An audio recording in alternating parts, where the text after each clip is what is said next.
ဒီတစ်ချက်ကမခိုင်လေးလဲဆိုတယ်လို့အဲ့ဒါပြောနေတာမရောက်သွားလဲမရှိတော့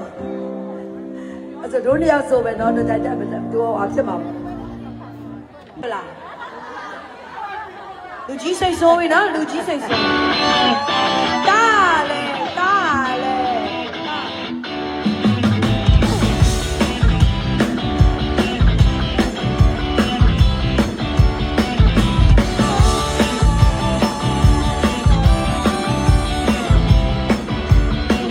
ဘယ်လိုဆိုလဲပြောနေတယ်ဘောရေဆို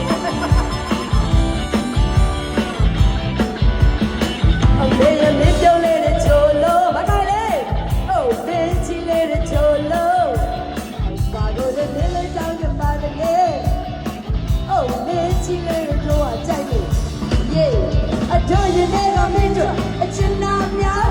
အမေကတောင်းကြတော့ကမင်းကိုပေးချင်တယ်ဒီမှာတော့ရရှိ